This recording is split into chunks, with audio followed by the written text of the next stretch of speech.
Mark Kris from Memorial Sloan Kettering, continuing a discussion of important developments in the field of lung cancer in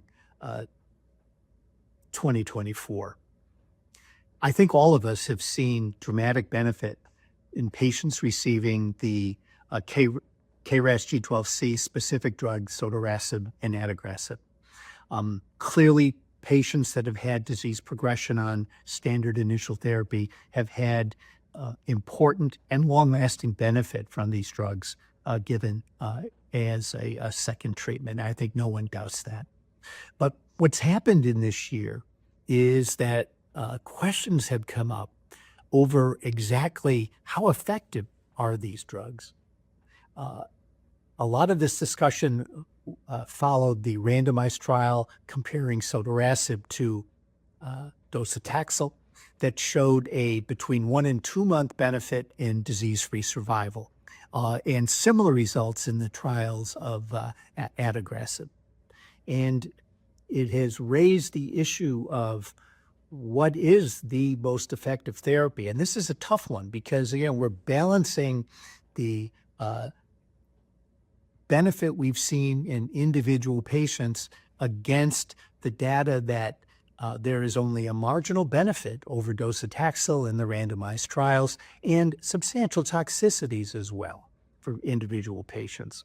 We don't have a way of really selecting patients to say who's going to get the benefit and who's going to get the toxicity. And I think we all were a bit shocked that neither of these drugs could beat docetaxel. However, please remember that docetaxel is an active drug. It's been our standard of therapy for a lot longer than any of us thought it would be. And that many of us have learned how to give the drug in alternate schedules that make it much more tolerable. So this is a great example of clear benefit for some patients, toxicity for every patient, and how to choose. The other data that has come out is in the use of sotorasib. There's been an addition to the FDA label saying that you need to be very, very careful about giving sotorasib in the initial months, in the first 3 months after receiving a checkpoint inhibitor.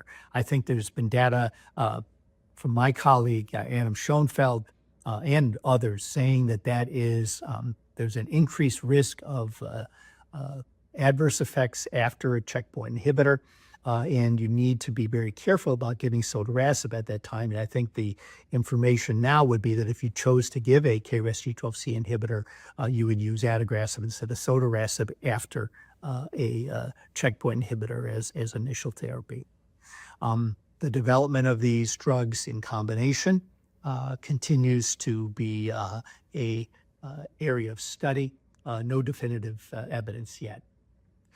Other trials that seem to show clear benefit, the, to me, long overdue trial in patients with EGFR mutant disease, stage 3B patients getting concurrent chemotherapy and radiation.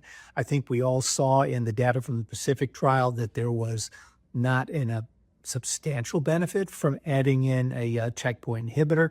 And theoretically, again, checkpoint inhibitors have not been shown to be particularly useful in patients with EGFR mutations.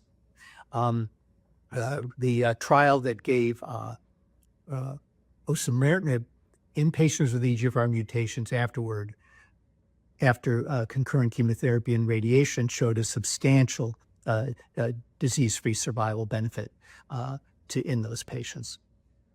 And I think no one would question that, and it makes a lot of sense. The one interesting thing in that trial, though, is that unlike other, I'll call it adjuvant trials, where osimertinib was given for a prescribed length of time, here osimertinib was given indefinitely until disease progression.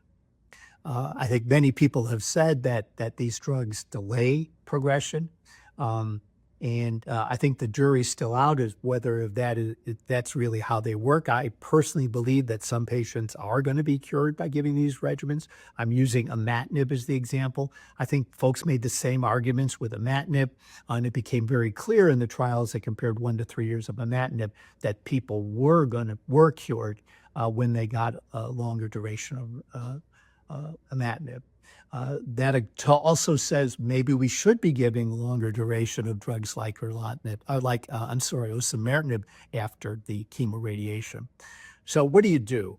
I think the standard today is the data that's out there that after concurrent chemorads in patients with a EGFR mutation, they should get osimertinib, and they should probably give it indefinitely depending on patient tolerance.